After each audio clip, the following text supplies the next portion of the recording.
En 2002 et le tout premier rapport des Nations Unies sur le pillage au Congo avait été publié. Et donc, je faisais déjà le lien entre l'attentat, parce que le livre portait sur l'attentat du 6 avril 1994. Vous parlez de l'attentat de Abiyarimana? Oui, l'attentat contre 2 chefs d'État en exercice. Et je ne comprenais pas pourquoi on parlait des millions de morts derrière, enfin des massacres au Rwanda, et pas de la cause de ces millions de morts, donc qui était l'attentat du 6 avril 1994. Mais j'ai établi tout de suite un lien entre la situation du Congo et cet attentat. Et il se trouve que, effectivement, on aura peut-être l'occasion d'approfondir, mais ce livre est effectivement le fruit de tout cet effort et surtout du silence que j'ai observé depuis de très nombreuses années. J'ai passé près d'un petit quart de siècle, c'est-à-dire près de 25 ans, à travailler sur votre pays, qui est devenu, je dirais, mon pays aujourd'hui, mon pays adoptif. Alors, donc, je pense que ce que vit le peuple congolais est inacceptable. Parce que quand on dit 10 millions de morts, 500 000 femmes violées, les gens ont l'impression, puisqu'ils ne voient pas d'image, il faut rappeler à tous les Congolais, et bien sûr à ceux qui vont nous écouter en dehors du Congo, que la guerre du Congo est l'une des rares guerres des temps modernes où il n'y a pas d'image. Parce qu'il n'y a pas de correspondance sur place pour montrer... Donc une guerre qui se passe sous silence. C'est une guerre à huis clos. C'est-à-dire les massacres se font à huis clos. Et quand vous ajoutez à cela la complicité, je dirais, des grands médias internationaux qui ont beaucoup parlé du Rwanda en 1994, et c'est tant mieux. Ils ont parlé du Rwanda. Le Rwanda a eu en 1994 entre 600 000 morts et 1 million de morts. Ce sont les chiffres que donne... Là, vous parlez du génocide rwandais. Je parle du génocide rwandais. Mais l'extermination des populations du Congo, depuis pratiquement 30 ans, c'est-à-dire que la guerre du Congo, contrairement à ce que disent les gens, n'a pas commencé en 1997. J'aurai l'occasion de le démontrer. A commencé en 1994 au moment des événements du Rwanda. Et là, ce sont des recherches que vous avez menées pendant plus de 25 ans. Bien entendu. Et votre actif, une vingtaine d'ouvrages que vous avez pu rédiger. Vous êtes docteur en sciences politiques, Charles Onana. Vous êtes également journaliste d'enquête. Vous voulez nous dire... qu'il y a un complot qui est ourdi, concocté contre la République démocratique du Congo, parce que vous avez dit que la guerre se passe à huis clos. Oui, vous savez, quand j'ai commencé ce travail, j'étais naïf, comme beaucoup de personnes. 25 ans aujourd'hui, j'ai eu quelques années de plus. Au début, je m'intéressais simplement à l'attentat contre les 2 chefs d'État. Je ne comprenais pas pourquoi il y avait le silence. Mais j'ai compris par la suite, parce que j'ai publié avant ce livre, un livre intitulé « Enquête sur un attentat », qui est en fait une enquête sur les différentes enquêtes qui ont été faites sur cette affaire-là. Il y a eu au moins 5 enquêtes. Donc 2 enquêtes françaises, 2 enquêtes internationales et une enquête de l'auditorat militaire belge. Et toutes ces enquêtes sont arrivées à la même conclusion, que c'était l'actuel chef de l'État du Rwanda qui était à la manœuvre. À la manœuvre. Paul Kagame. Oui, dans cette affaire-là. Bon, il se trouve que j'ai découvert dans les archives américaines et beaucoup de documents une sorte de omerta qui était aussi organisée autour de cette affaire. Mais la tragédie du Congo est beaucoup plus grave que ce qui s'est passé au Rwanda, et je ne veux pas dire que, je ne veux pas par là faire une gradation dans soit le drame, soit dans les morts, etc. Mais ce qu'on ne peut pas accepter, c'est qu'aucun pays du monde entier, aucun peuple du monde entier ne peut accepter, c'est d'avoir plus de 10 millions de morts pour les Africains.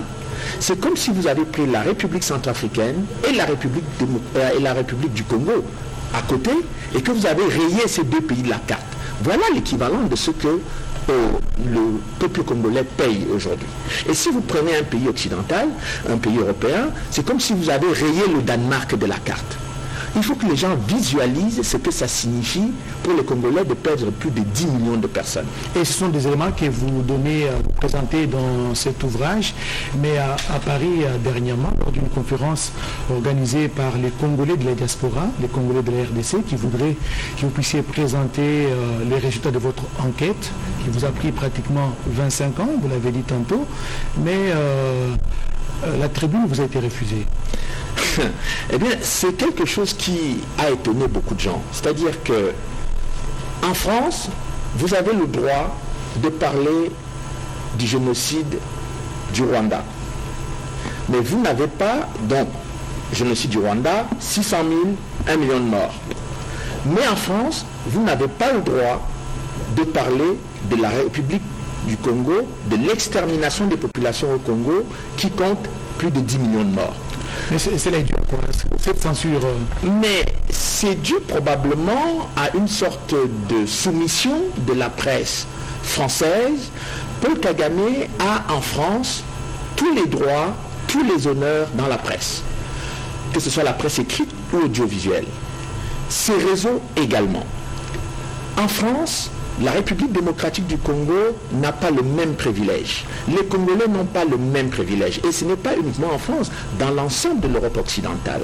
C'est quelque chose qu'on a vécu et qu'on a observé depuis de nombreuses années. Bon, il a fallu que mon éditeur, n'est-ce pas, que je salue ici, ait le courage de publier le premier livre qu'on a fait ensemble sur le Congo, c'était Vérité sur l'opération turquoise, parce que vous savez qu'en 1994, l'opération turquoise, qui était une force multinationale, s'est déployée à Goma, à l'est du Congo. Et une opération qui a été un échec, parce que ça aboutit à ce qu'on appelle aujourd'hui le génocide. Non, et la France a cette dette morale, ce poids par rapport à ce qui s'est passé, je pense. Alors, non, pas exactement. Je peux vous assurer que ce n'est pas comme ça que les choses sont passées. Ça, c'est la propagande que Paul Kagame a répandue en République démocratique du Congo et dans l'ensemble du continent africain. Quand vous analysez, moi j'ai fait cet effort-là, c'est le seul livre d'ailleurs aujourd'hui que vous trouvez sur l'opération turquoise. Ce n'est pas pour me jeter des fleurs, ça ne m'intéresse pas. Mais l'effort que j'ai fait, c'était de comprendre quelles ont été les motivations de l'opération turquoise, d'examiner les PV, les procès-verbaux qui ont été faits au Conseil de sécurité, parce que c'était une décision du Conseil de sécurité des Nations Unies. Et je me suis rendu compte qu'effectivement, tout ce que le FPR a raconté sur cet événement-là ne correspondait pas à la réalité. Par exemple, que la France avait livré des armes au Congo aux génocidaires pour qu'ils continuent le génocide. Ce qui est faux, archi faux, puisque le maréchal Mobutu a tous les défauts que les Congolais peuvent lui reconnaître, mais sauf que quand les forces armées rwandaises sont entrées sur le territoire congolais, ces forces armées ont été désarmées. Et cela est mentionné clairement dans les rapports du département d'État américain et du Pentagone. La deuxième chose, c'est qu'ils ont dit par exemple que le gouvernement de Kagame a dit par exemple que pendant l'opération turquoise, la France a livré des armes aux Hutus génocidaires à l'est du Congo. Là encore également, faux, archi faux. Pourquoi? Parce que les Américains, notamment la CIA, le Pentagone et je dirais la National Security Agency, qui est l'agence de renseignement américaine, qui ont travaillé ensemble sur cette livraison d'armes, eh bien, ils sont arrivés à la conclusion que la France n'a jamais livré des armes aux Hutus. Pourquoi? Parce que, à le terme de l'enquête qui a été faite par l'ensemble des services de renseignement américains, c'est un mémorandum de George Moose, qui était le sous-secrétaire d'État américain aux affaires africaines, qui a rendu, n'est-ce pas, ce mémorandum au président Bill Clinton à l'époque, qui découvre effectivement qu'il n'y a pas de livraison. Et Charles Onana, si je comprends très bien, l'argument qu'avance le Rwanda, qu'il est à la recherche, à la poursuite des Impiramoué, des Hutus sur les sols congolais, c'est un argument qui ne tient pas debout. Ben, écoutez, non seulement c'est un argument qui ne tient pas debout, mais à combien de... Écoutez, soyons précis. Lorsque le président Kagame dit que des Interamoué sont venus à l'Est, donc qui ils appellent les Interamoué? Les Congolais sont bien placés, les Congolais de l'Est. Ils ont reçu des éléments des forces armées rwandaises, RDF. Les phares. Ils ont reçu des réfugiés, des femmes, des vieillards des bébés. Là, c'est en 94. En 94. Donc ces gens étaient-ils tous des interamoués? Un bébé de 6 mois était-il un génocidaire? Un enfant de 4 ans était-il un génocidaire? Un vieillard de 80 ans était-il un génocidaire? Alors, dans le terme vocable génocidaire, ils ont mis tout le monde, notamment les réfugiés. Deuxième chose, lorsque les Nations Unies ont rapatrié des gens au Rwanda, notamment au HCR a rapatrié des réfugiés rwandais, on n'a pas dit que c'était des génocidaires qui retournaient au Rwanda. Kagame n'a jamais dit que tous ces gens qu'il a qualifiés de génocidaires lorsqu'ils sortaient étaient encore des génocidaires lorsque le HCR les a rapatriés. Troisième élément, combien de fois les autorités congolaises ont renvoyé ce que Kagame appelle le FPR, parce que les documents aujourd'hui existent ici en République démocratique du Congo, mais également dans les archives rwandaises et aussi dans les archives des Nations Unies. Donc, à combien de fois ils ont rapatrié ces gens et on a retrouvé ces mêmes gens revenir sur le territoire congolais. Donc, il va falloir que ce soit Kagame qui explique comment ce que lui, il appelle les FDLR, sont rapatriés, quittés le territoire congolais, avec l'accord du Rwanda, et quelques temps après, les Congolais retrouvent les gens qu'ils ont rapatriés de leur territoire sur le territoire congolais. Et la question que l'opinion se pose, 3 décennies après l'envahissement du Congo par toute cette population-là, où c'est Hutu, comme Kagame aime le dire, est-ce qu'il représente encore un danger pour le Rwanda? Parce que s'il y a un Hutu, un Interamo qui avait 15 ans ou 20 ans, à ce temps-là, ajouter 30 ans. Ils ont déjà 80 ans aujourd'hui. Ils sont déjà fatigués. Bon, alors, vous posez une question essentielle, très importante pour les Congolais.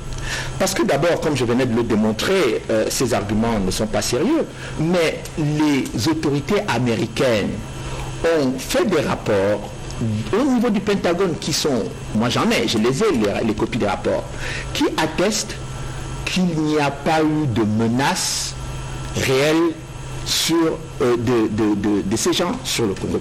Pourquoi sur le Rwanda. Pourquoi?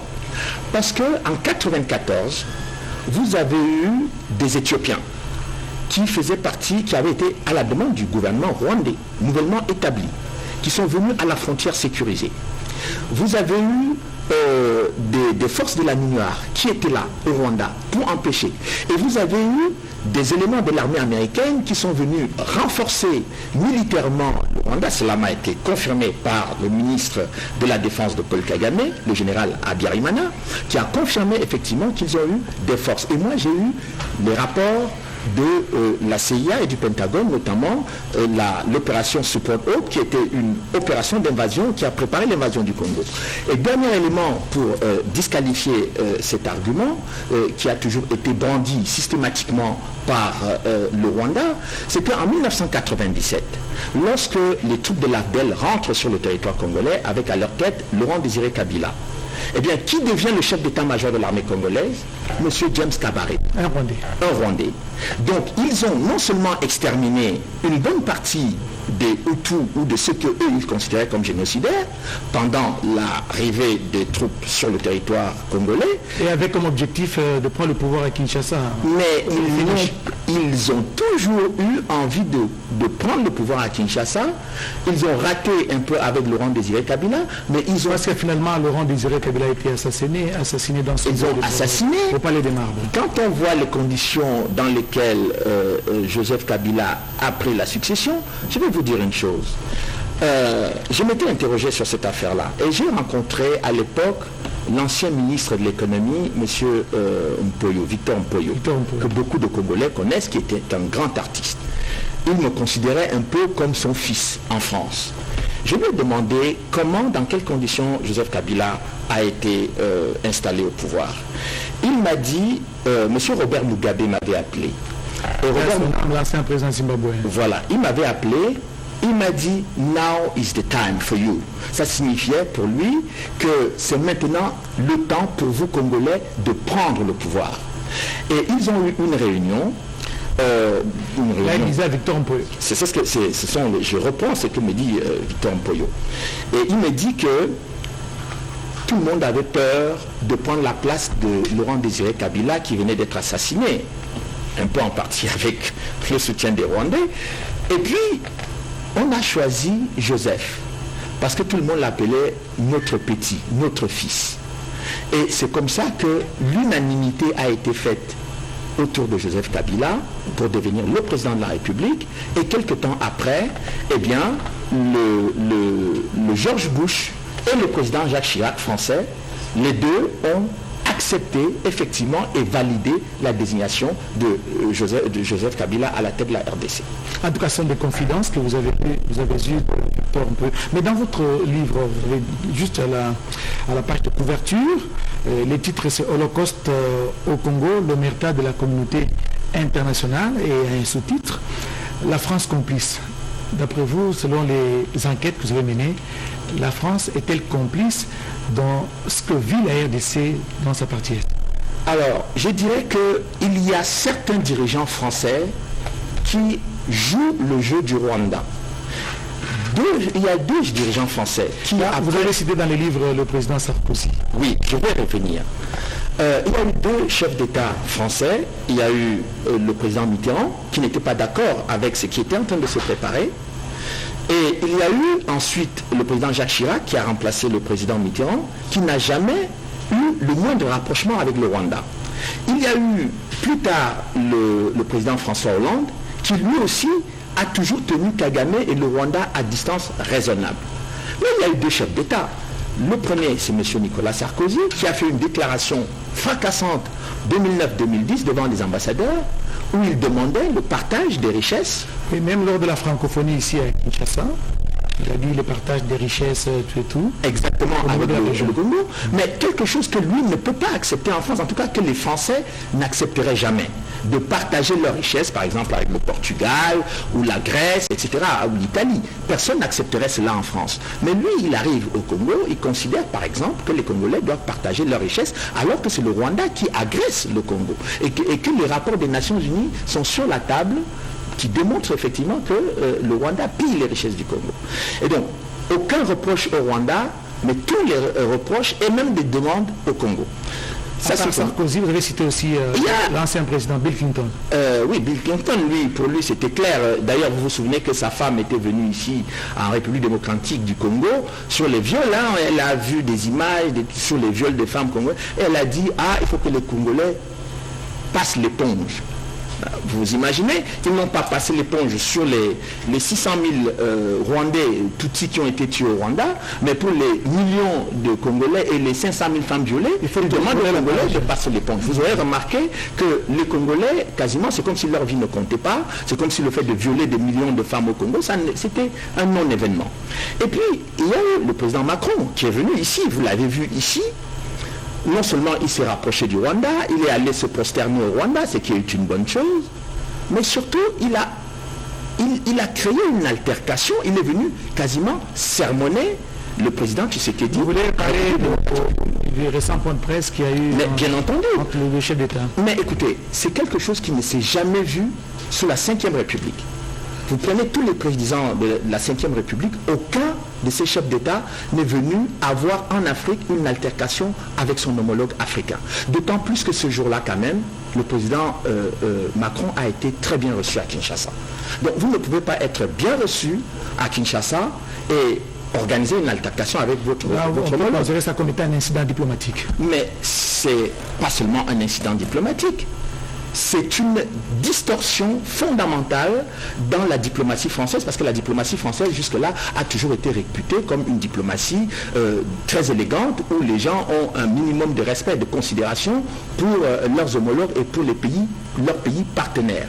Donc quand on arrive à Kinshasa, grand pays de la francophonie, qui est victime d'une extermination des populations, avec des viols massifs de femmes, des crimes massifs qui sont répertoriés, recensés par les Nations Unies, et vous venez parler comme ça au président de la République, c'est quelque chose qui a choqué les Français.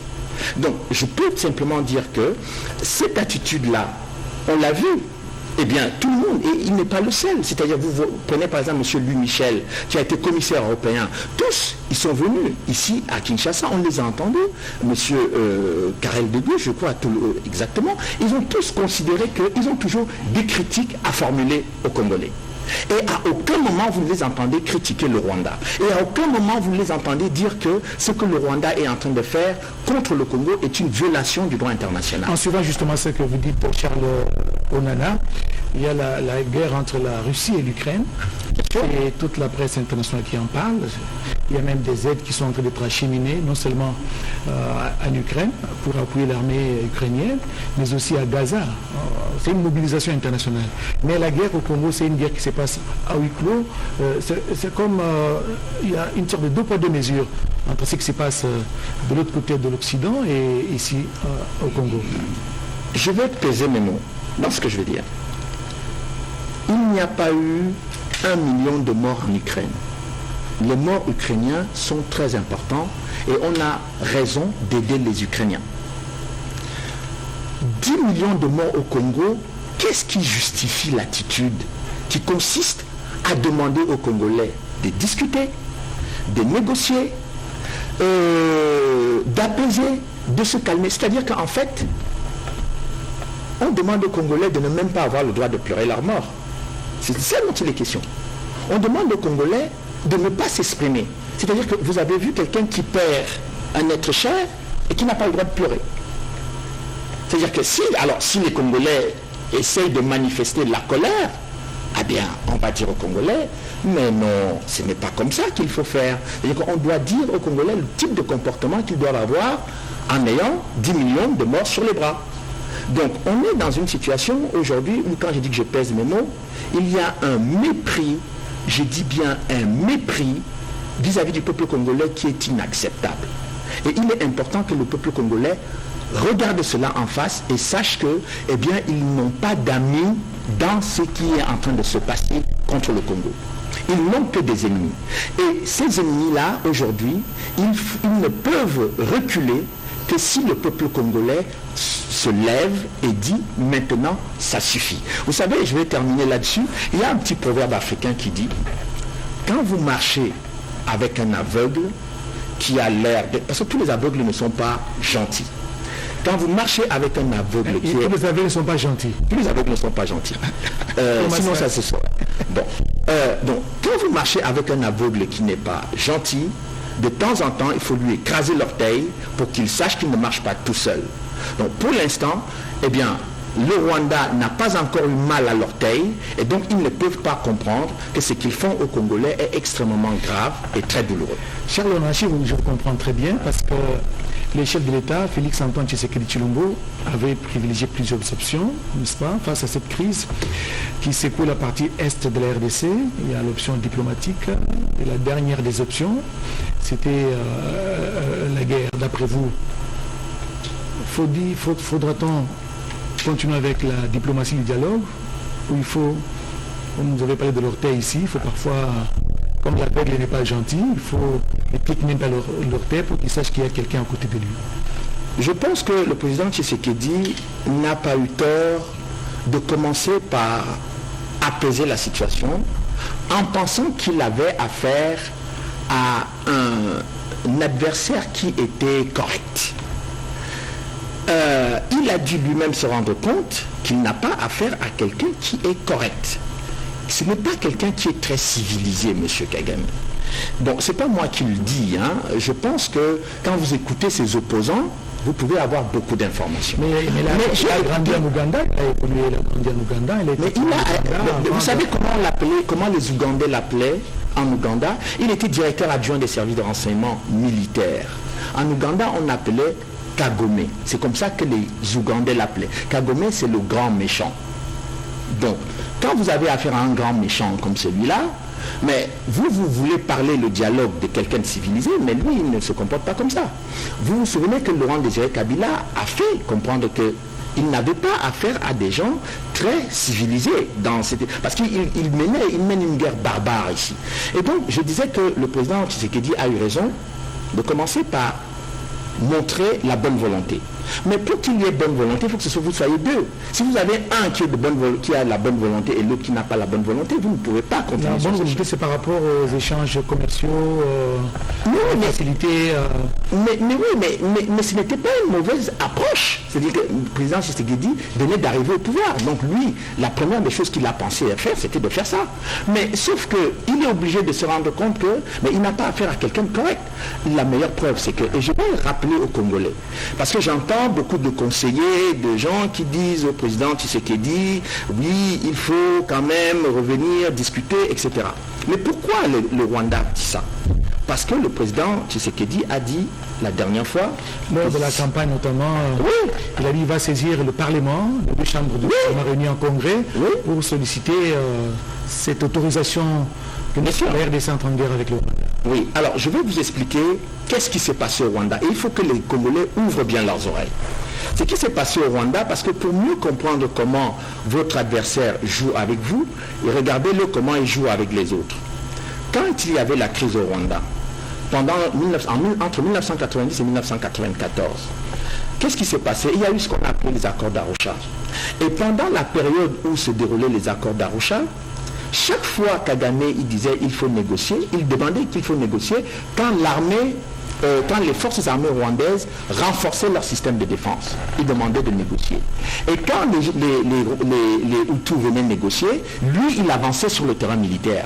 Regardez bien ce qu'il fait à l'Est depuis. Depuis qu'il parle de négociation, que ce soit avec le M23, avec tous les autres, qu'est-ce qu'il fait? Lui, il avance militairement ses pions sur le territoire congolais. Mais Charles, on a justement sous la médiation du facilitateur désigné de l'Union africaine, le président angolais João Lourenço, un dialogue se prépare justement entre les deux chefs d'État, un dialogue direct entre Tshisekedi et Paul Kagame. C'est pas une bonne chose pour le retour de la paix? Parce que la paix coûte quand même cher. Bon, combien d'accords de paix ont déjà été signés entre la RDC, les mouvements rebelles, y compris le Rwanda? J'ai un ancien ministre congolais qui a recensé 33 accords. C'est pas trop? Qu'est-ce que les Congolais payent pour être constamment agressés, attaqués chez eux, et à chaque fois on leur demande de discuter? Pourquoi on ne demande pas? Moi je veux bien que le président Tshisekedi discute avec le Rwanda, etc. et tout ça, mais est-ce que les Congolais de l'Est et les Congolais qui connaissent le dossier, est-ce qu'ils peuvent entendre qu'on va discuter avec Kagame quand Kagame méprise? Vous avez entendu? Mais si c'est le prix à payer pour les retours de la paix, le prix à payer, non, le prix, les Congolais ne doivent rien au Rwanda. Est-ce qu'on est d'accord? Les Congolais ont accueilli les Rwandais systématiquement sur leur territoire. Mais est-ce qu'un jour, depuis que Paul Kagame est arrivé, quelle est l'action qu'il a posée de façon positive en faveur du Congo? Montrez-moi. Que ce soit ici même au Congo ou sur la scène internationale. Quelle est l'action qui a été posée en faveur du Congo? Charles, peut-être qu'il faudra adopter, le gouvernement congolais devra adopter cette politique des talk and fight. Absolument. Qui interdit aux Congolais d'utiliser la même stratégie que Kagame? C'est-à-dire, on va discuter, mais nous on avance nos pions sur le plan militaire. Ou bien nous on va discuter, mais on fait tout pour que vous sortez de votre territoire. Et d'ailleurs, je pense que la meilleure façon de discuter avec le Rwanda, c'est de mettre le M23 et toutes ses forces négatives pour ce cas, parce que ce sont les Wazalendo et les Congolais qu'on traite de forces négatives. Mais en fait, les forces négatives, ce sont les forces qui viennent polluer la vie des Congolais. Ce sont celles-là qui détruisent la vie des Congolais. Ce sont ces gens qui doivent être dehors. Ils n'ont pas vocation à vivre au Congo, ils n'ont pas vocation à rester Ils ont déjà en quelque sorte gouverner le Congo. La meilleure façon, vous avez dit, c'est de faire quoi? Mais qu'ils soient dehors, qu'ils soient hors, que toutes ces troupes sortent du Congo. Il faut qu'il y ait une guerre systématique. Non, ce n'est pas. Là, je ne vous parle pas de guerre. Je vous dis que toute possibilité de discuter avec qui que ce soit doit répondre à un préalable, c'est que toutes les forces qui agressent, violent, tuent au Congo depuis 30 ans sortent du territoire congolais. On a affaire à une violation de la souveraineté du Congo, on a affaire à une atteinte grave, lourde, portée. Vous vous souvenez, vous avez entendu, vous m'avez parlé de la guerre de l'Ukraine. Vous avez entendu les Occidentaux dire qu'ils voulaient des discussions entre M. Zelensky et le président Poutine. Ils disent qu'il faut attaquer, ils ont donné des armes à l'Ukraine pour combattre contre la Russie. Tout en sachant que les Ukrainiens ne sont pas en capacité de faire une guerre violente, ouverte contre la Russie. Mais s'ils sont capables de raisonner comme ça, pour un petit pays comme l'Ukraine, face à la grande Russie, comment un grand pays comme le Congo, face à un petit pays comme le Rwanda, on ne soutient pas le Congo par rapport à ce que fait le Rwanda. Et c'est le Rwanda qu'on soutient dans l'agression contre le Congo. C'est là où est le problème, c'est là où est le piège, et c'est là où les Congolais doivent être vigilants pour qu'ils comprennent qu'ils n'ont pas affaire à des amis, ils ont affaire à des gens qui veulent qu'on dépèce cet éléphant. Parce que cet éléphant, la chair de cet éléphant est bonne, c'est le président. L'objectif, c'est la balkanisation de la... Ils veulent détruire le Congo, s'emparer du Congo, et ils veulent un pouvoir faible à Kinshasa pour occuper durablement ce pays. C'est pas moi qui le dis. J'ai trouvé dans des rapports de l'Élysée et dans les rapports, les services de renseignement américains avaient établi un rapport en 1994, novembre 1994, et ce rapport a été adressé au président Bill Clinton. Je l'ai la copie du rapport, dans lequel ils disent qu'il y a une volonté pour certains Tutsis, certains, je ne dis pas tous les Tutsis, parce qu'il ne faut pas qu'ils racontent toujours des histoires, parce que quand ils veulent mentir, ils mettent tout dans le même sac. Il y a certains Tutsis qui veulent créer un empire avec, à partir de l'Ouganda, etc., dont le centre de gravité est le Congo. Ils ont ce rapport. Et le ministre de la coopération, le ministre français de la coopération, m'avait expliqué, il a publié un livre là-dessus, le Retour du Mwami, où il m'a expliqué les rencontres qu'il a eues avec les Rwandais, certains Tutsis du Rwanda et certains Tutsis du Burundi et de l'Ouganda qui avaient envie de faire et il a apporté des éléments détaillés. Donc le Congo aujourd'hui a des révélations. Oui, c'est grave, et c'était pour cette raison peut-être que vous constatez qu'on ne critique pas le Rwanda, on ne reproche pas le Rwanda d'attaquer, d'agresser le Congo, on ne sanctionne pas le Rwanda depuis 30 ans. Charles Onana, vous êtes docteur en sciences politiques. Quelles sont les stratégies qu'il faudra mettre en place pour barrer la route à toutes ces velléités expansionnistes de nos voisins, notamment du Rwanda, parce que les plans déjà concoctés, vous l'avez souligné, sur base des documents que vous avez, passez-moi les termes, documentés au niveau de la CIA, du Pentagone, de la Maison Blanche, de l'Élysée, même de l'Union européenne, à l'interne au Congo, parce que vous suivez de près la situation depuis plus de 20 ans. Qu'est-ce qu'il faudra faire pour arrêter net ces velléités expansionnistes? Il faut que les Congolais tirent les leçons de l'histoire. Lumumba a dit en 1960, il a dit que la balkanisation du Congo est engagée. Le président Laurent Désiré Kabila, qui est venu avec ces gens et qui a payé cher de sa vie, je regrette toujours que les Congolais n'arrivent pas à constater que le président Laurent Désiré Kabila a payé cher de sa vie. Qu'est-ce qu'ils veulent? Ils veulent qu'on tue aussi le président Tshisekedi et puis qu'on tue tous les présidents congolais pour que les gens se réveillent dans ce pays? Non, il va falloir que les gens comprennent que le bon Dieu a donné beaucoup de richesses au Congo et tous les gens veulent s'emparer de ces richesses et détruire le pays et chasser les Congolais de leur pays si possible. Vous savez, au Rwanda, ils ont chassé les Hutus.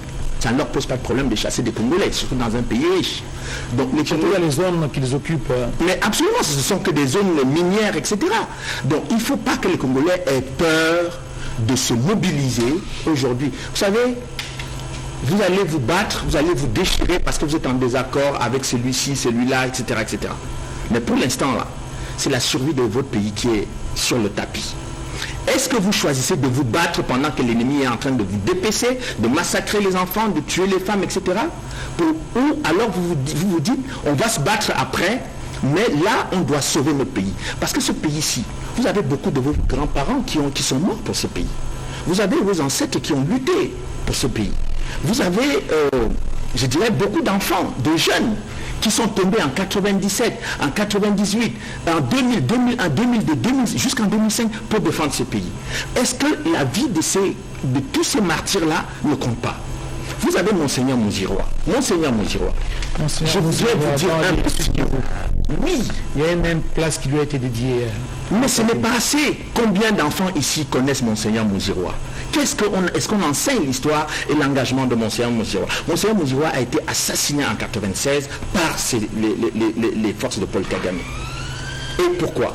Parce qu'il a été le premier ici, parmi les intellectuels, à dénoncer le danger. 1996, 2024, les Congolais vivent le même drame, la même tragédie en pire. Il faut réécouter ce que disait le Monseigneur Mouziroa pour comprendre que ceux qui sont en face de vous là, ils veulent vous mettre hors de votre pays. Et si je vous comprends bien, Charles Onana, donc c'est une mobilisation générale qui bien sûr au niveau du Congo, de la RDC. Bien sûr. Les Congolais doivent se mettre. Mais écoutez, dites-moi, c'est quoi les premiers mots de l'hymne national du Congo? C'est quoi? Debout Congolais. Et alors, vous faites quoi assis alors? Vous faites assis. Vous pensez que toutes ces richesses, tout ce que vous avez là, ben, ils veulent vous arracher tout ça. C'est ça le sujet. Ce n'est pas vos querelles internes, personnelles. Ça, ils s'en moquent éperdument. Vous savez ce qui s'est passé il faut que les Congolais... Moi, j'ai beaucoup travaillé sur le Rwanda. Et c'est pour ça que je comprends assez aisément ce qui se fait ici. Vous savez, en 93-92, il y avait beaucoup de Hutus qui avaient leur division entre Hutus du Nord et Hutus du Sud. Et donc, il y a beaucoup de Hutus du Sud qui étaient contre le président Habyarimana. Et parce que lui, il était un Hutu du Nord. Eh bien, et donc beaucoup ont soutenu le FPR et Kagame. Vous savez, quand Kagame est venu en 1994, vous vous souvenez qu'ils ont dit qu'il allait avoir un gouvernement de coalition, etc., où on allait avoir des Hutus et des Tutsis. Qui était d'ailleurs le projet des accords d'Arusha. Mais ils ont jeté les accords d'Arusha à la poubelle. Et en 1995, M. Faustin Twagiramungu, qui était un Hutu modéré, a fui. Le ministre des Affaires étrangères, qui était l'ambassadeur Ndajigimana, a quitté. Tous les premiers ministres Hutus et tous ces gens, ils ont quitté le pays. Et ils sont restés en mono-ethnie pour gouverner le Rwanda jusqu'à présent. Donc, vous rendez compte que quand ils sont capables de se comporter comme ça avec les Hutus du Rwanda, qui sont des gens qui sont nés là-bas, qui sont leurs frères pratiquement. Oui, mais pratiquement jusqu'à aujourd'hui. Qu'est-ce que vous pensez qu'ils vont faire des Congolais? Dites-moi. Le message est compris, capté 5 sur 5, je m'imagine. Charles Onana, le 19 février 2024, un accord a été signé, un accord de coopération a été signé entre l'Union européenne et les Rwandais pour le développement, l'exploitation de manière durable des minéraux dits critiques. Votre analyse? J'ai analysé cela en publiant en 2014, il y a 13 ans déjà, un livre intitulé « Europe, crime et censure au Congo ». Je pense que beaucoup de Congolais n'ont pas lu ce livre. S'ils avaient lu, eh bien, ils ne seraient pas surpris par cet accord de coopération avec le Rwanda. Pour des minéraux dont ne disposent pas les Rwandais. Des minéraux critiques, ils disent dans cet accord que c'est pour le développement de chaînes de valeur durables. Bon, je vais vous dire une chose, encore. Mais j'ai beaucoup de choses à vous dire, mais on va être bref. Quand je découvre, j'ai obtenu une série d'archives, de documents de l'Union européenne, de la cellule stratégique du Conseil européen. La cellule stratégique qui pense la diplomatie européenne, la politique étrangère de l'Europe. Et dans ces documents, les rapports de M. Ado Ayelo, qui était le représentant spécial de l'Union européenne, j'ai lu tous les rapports confidentiels de l'ensemble des hauts responsables européens qui sont venus au Congo entre, je dirais, 2003 et 2008 à peu près. J'ai lu tous ces documents et j'ai même lu les documents internes qui étaient les documents de débat au sein de l'Union européenne. Mais quel est leur problème? Leur problème, c'était de reprendre, je vous dis bien, de reprendre officiellement les mensonges que Kagame dit que ce sont les FDLR qui sont ici. Donc pour les gens de l'Union européenne, il y a des gens qui ont dit, il y a même des Allemands, je crois un diplomate allemand, qui un jour fait un rapport en disant c'est quand même trop ce que fait le Rwanda au Congo. Est-ce qu'il ne faut pas sanctionner le Rwanda? Eh bien, qu'est-ce qui se passe? Eh bien, lui, Michel et d'autres, ils disent non, on ne doit pas sanctionner le Rwanda parce que le Rwanda est un partenaire important pour la stabilité. Je répète, un partenaire... La stabilité de la région? Oui, c'est écrit. Actuellement au Congo. C'est écrit. Et donc, c'est pour cela que j'ai fait ce livre, parce que Europe Crime et Censure, c'était pour que les Congolais comprennent que tout le monde se moque d'eux et que tout le monde se moque éperdument que le Congo disparaisse. Tant que le Congo peut donner des matières premières via le Rwanda ou via l'Ouganda, ils n'ont pas de problème. Ils sont même allés beaucoup plus loin. Vous savez qui a le droit, le permis de parler de la traçabilité des minerais du sang par les textes européens? C'est le Rwanda. Charles Onana, vous êtes en train d'éventrer le boa. Ben oui. Vous êtes en train d'éventrer les boa. Justement, cet accord entre l'Union européenne et les Rwandais a provoqué un coup de colère. Bien sûr. Au niveau des autorités congolaises. Oui. Je vais citer ici le premier d'entre nous, Félix Antoine Tshisekedi Tshilombo, le président de la République, qui a dit, je cite, ce qu'a fait donc l'Union européenne fait la guerre par procuration. En signant un accord avec le Rwanda, c'est une façon de faire la guerre par procuration, donner les moyens au Rwanda de continuer à nous attaquer. Je vous ai dit en début d'émission qu'il y avait un mépris pour les Congolais. Est-ce que vous avez encore besoin de preuves quand vous voyez cette histoire d'accord? C'est-à-dire qu'au moment où on parle, vous avez des sénateurs américains, des membres du Congrès américain, pas un, pas deux, au moins 6, 7, 8, qui ont écrit à M. Blinken pour lui dire que le Rwanda soutient le M23 et que cela est inacceptable. Ce sont les membres du Congrès américain, les États-Unis, qui soutiennent le Rwanda depuis 30 ans dans leur guerre au Rwanda et contre le Congo. Ils ont écrit à Anthony Blinken, le secrétaire. Mais oui, ils ont écrit à M. Blinken, d'ailleurs lorsqu'il venait faire la tournée ici. Mais est-ce que vous constatez que cela parle aux membres de l'Union européenne? Non. Non, ça ne leur parle pas. On continue chaque année, presque maintenant c'est devenu un rituel au sein des Nations Unies. On continue de publier des rapports sur le pillage des minerais du Congo par le Rwanda et il n'y a toujours pas de sanctions de l'Union européenne.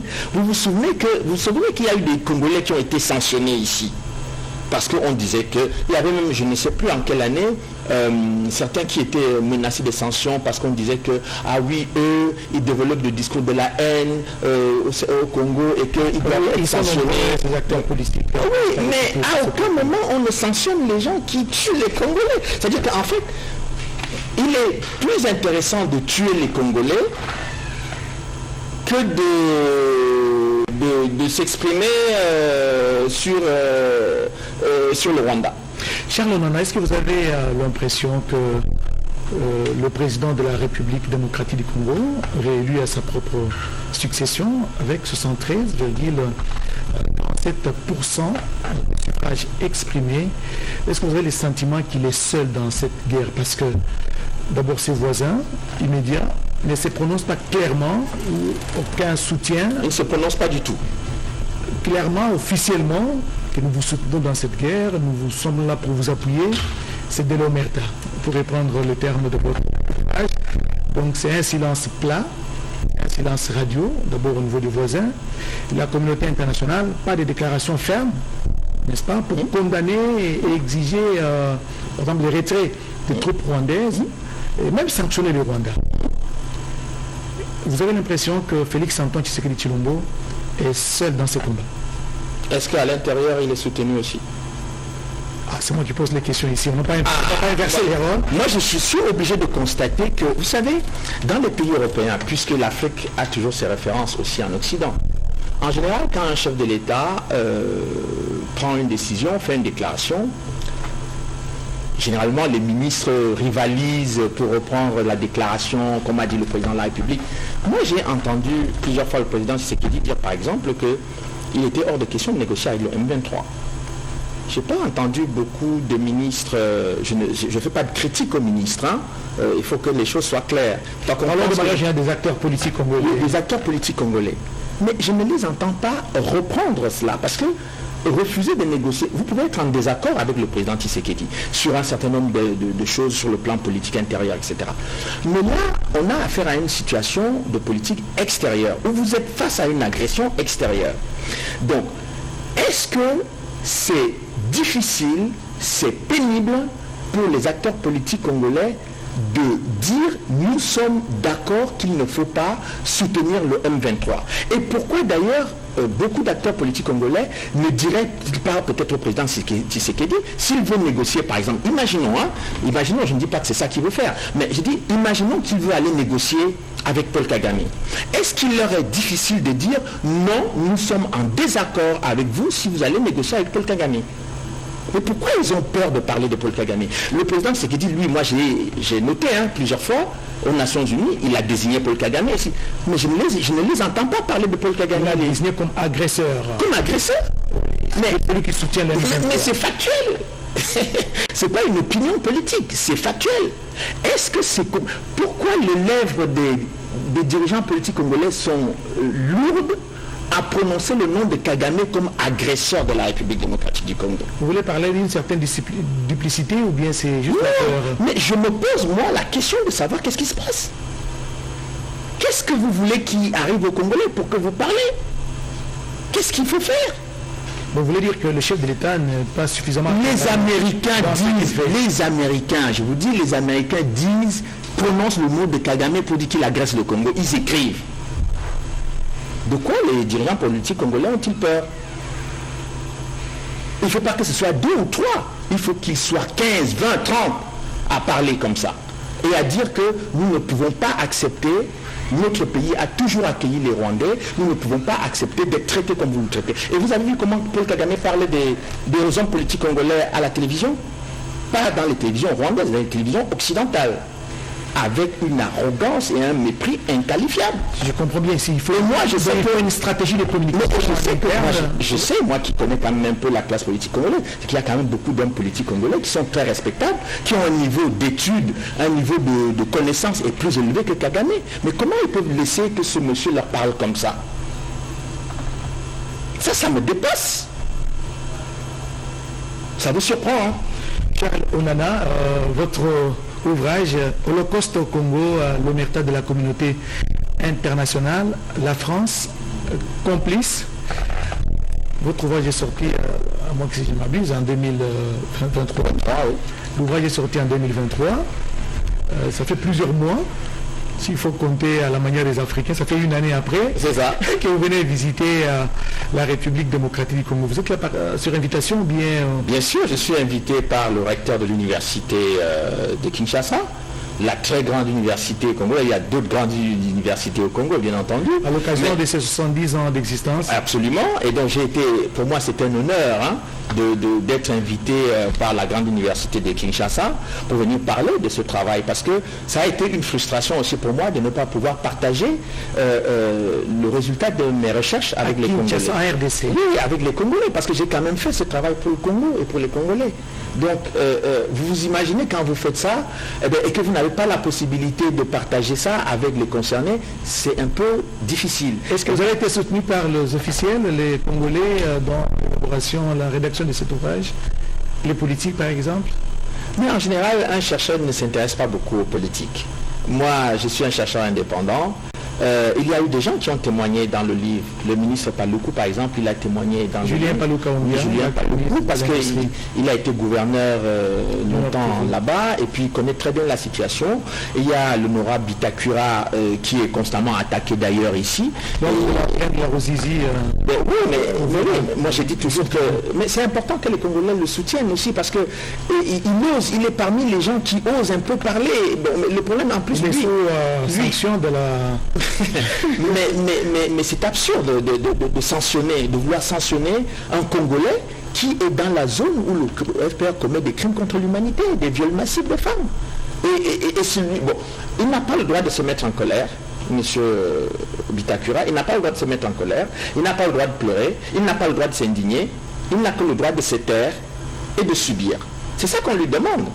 Quand j'ai vu la lettre qui a été écrite ici par le diplomate européen pour demander au ministre de la Justice de sanctionner M. Bitakura, mais j'ai dit on marche sur la tête là. Bon, c'est une autre page, on en parlera peut-être dans de prochaines émissions, mais ce livre, vous l'avez dédicacé à plusieurs officiels, à plusieurs autorités congolaises, notamment au chef de l'État. Oui, oui, bien sûr. Vous avez le temps de les rencontrer? Ben, j'espère que je pourrais peut-être le rencontrer. S'il veut bien me voir, je le verrai sans aucun problème. Vous savez, les hauts responsables politiques congolais qui soit me soutiennent, soit ne me soutiennent pas, vraiment, ce n'est pas mon souci. Ce n'est pas mon souci. Mon souci, c'est ce pays. C'est que ce pays soit sauvé, il soit protégé et que les citoyens de ce pays soient en vie, vivent normalement. Les chefs d'État passent, les ministres passent, mais le Congo doit rester. Donc si les gens ne se battent pas pour le Congo, il n'y aura plus de Congo. Il n'y aura plus de Congo. Charles Onana, vous êtes Camerounais, oui. Vous vous intéressez à la RDC, mais les Camerounais aussi ont des problèmes, peut-être plus que autant que la RDC, mais pourquoi seulement un intérêt sur la RDC? Alors, et vous ne parlez pas trop de ce qui se passe au Cameroun. Alors on m'a toujours posé plusieurs fois la question, mais pourquoi bon, je constate qu'on ne pose peut-être pas ce genre de questions à un occidental qui travaille sur le Congo. On ne lui posera jamais pourquoi vous... Bon, moi je suis mis toujours en situation de légitimité. Mais est-ce que j'ai le droit de pouvoir trouver que ce qui se passe au Congo est inacceptable, humainement parlant? Si j'ai ce droit-là, alors souffrez que depuis que j'ai pu consacrer près de 25 ans de ma vie à me battre pour le Congo. Et j'en suis fier. Et donc s'il y a des Congolais qui veulent se battre pour le Cameroun, je serais ravi de travailler avec eux et de les soutenir aussi. Parce que d'ailleurs, si chacun pouvait faire ce genre de travail, comme moi je le fais librement sur le Congo, d'autres sur le Cameroun, sur le Rwanda, sur le Bénin, sur la Côte d'Ivoire, je ne sais où, eh bien je pense qu'il y aurait moins de problèmes. Mais si on laisse toujours les autres travailler tout seuls, et parce que quand vous travaillez sur le Congo, c'est pas l'idéal, je peux vous dire. Et travailler sur le Congo, il n'y a que des coups à prendre, il n'y a que des choses, vous ne vous mettez qu'en danger, il n'y a pas quelque chose de très doux, sauf quand les Congolais vous soutiennent. Alors quand les Congolais vous soutiennent et qu'ils vous témoignent leur affection, comme c'est le cas, comme c'est mon cas, alors là, je me dis, ou bien je peux mourir en paix, j'ai fait mon travail.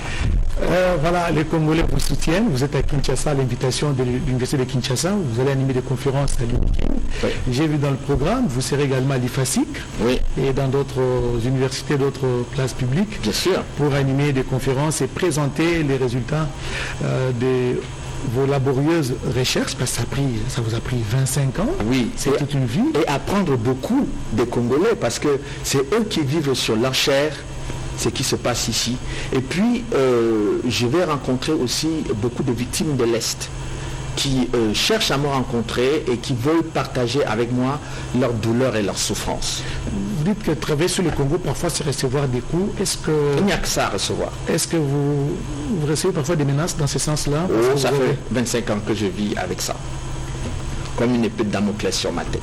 Mais ce qui est paradoxal, vous avez rédigé un livre sur le Congo, mais dans les rayons de la plupart des bibliothèques, je parle de Kinshasa, votre ouvrage est quasi absent. Posez la question aux parlementaires congolais, posez la question aux dirigeants politiques congolais, posez la question aux responsables de ce pays, parce que moi, les intellectuels congolais que je rencontre et tous les étudiants, ils veulent le livre. Ils sont nombreux à vouloir le livre. Ils ne comprennent pas pourquoi un livre qui est destiné, dédié au Congo, n'est pas au Congo. Il est censuré. Je ne sais pas. L'impression qu'il est censuré. Mais je ne sais pas.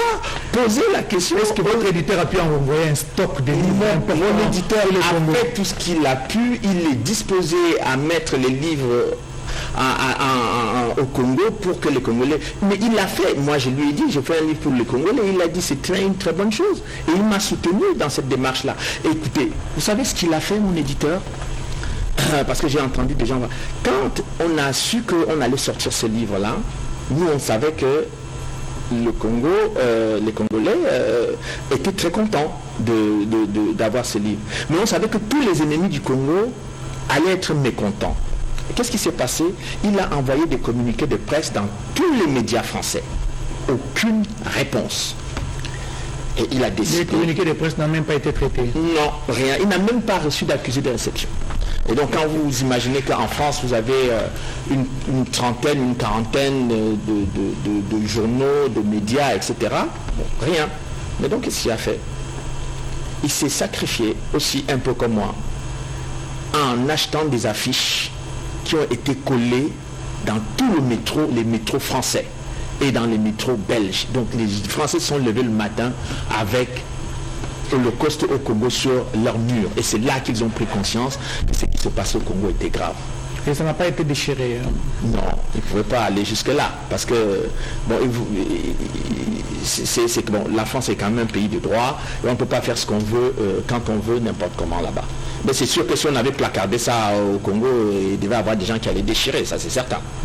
Votre livre est quasi absent. Vous pensez qu'il y a une certaine duplicité à l'interne, une sorte d'infiltration au niveau du pays, parce que votre livre, il relate vraiment toutes les péripéties de l'histoire récente que vit la République démocratique du Congo. Je remercie tous les intellectuels congolais qui ont acheté des livres pour envoyer à leurs amis ici. Qui ont fait des sacrifices personnels pour que les étudiants et certaines personnes puissent avoir le droit de lire l'histoire de leur pays. Ça, moi, je les félicite. Et je dis, pour le reste, posez la question à tous ceux qui ont la responsabilité de faire ce travail, parce que je sais qu'il y a des livres qui sont soutenus, à gauche et à droite, mais peut-être celui-là ne mérite pas d'être soutenu. Moi, ça ne me dérange pas, à partir du moment où je peux partager le fruit de mes recherches à Kinshasa avec les Congolais.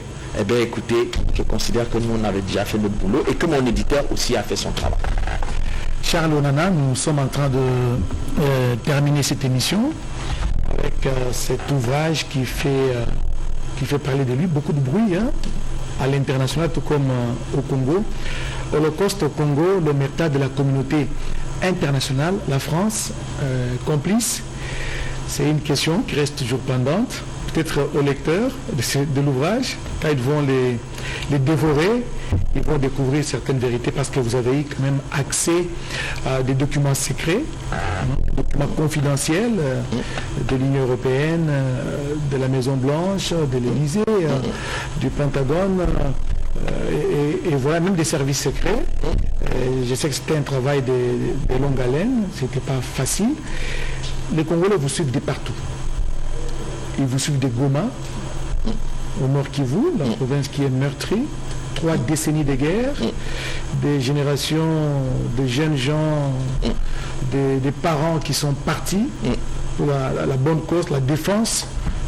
Chez nous à Lingala, Likama Mabele, c'est une question de protéger la terre. Ah voilà, vous le dites très bien à Lingala.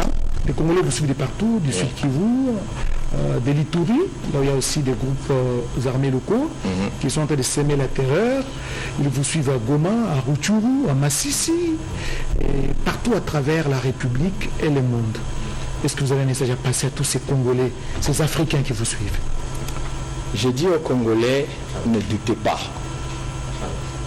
Vous n'êtes pas faibles. Malgré le mépris et tout ce qui peut vous arriver, vous avez la possibilité aujourd'hui de retrouver votre dignité et de vous battre pour votre souveraineté. Ne laissez pas les autres venir vous arracher le pays les yeux ouverts. Je pense que vous avez beaucoup plus de soutien que vous ne pouvez l'imaginer.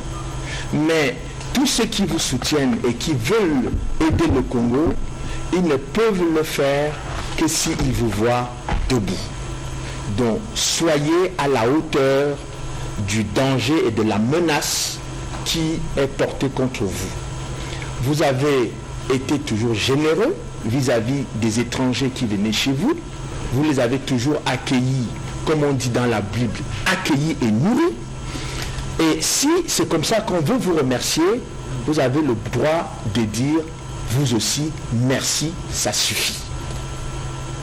Et aux pays africains, aux Africains, au peuple africain, parce que vous êtes panafricaniste, justement. Ne vous inquiétez pas, ils n'attendent que le Congo se mette debout et vous allez voir des Africains se mobiliser pour le Congo.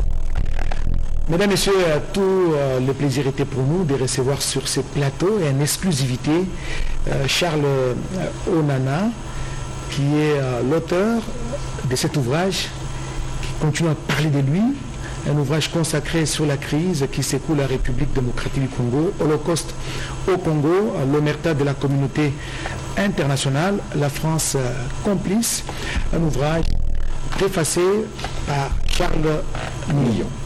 Merci. Édité aux éditions de l'Artilleur. En France. Voilà. Merci d'avoir répondu à notre invitation malgré vos multiples sollicitations, parce que vous êtes arrivé seulement hier à Kinshasa. Aussitôt arrivé, vous n'avez pas refusé un seul instant de répondre à notre invitation. C'est un honneur pour moi et merci beaucoup. Et merci surtout à vous tous qui nous avez suivis. Bonne suite de programme sur votre télévision.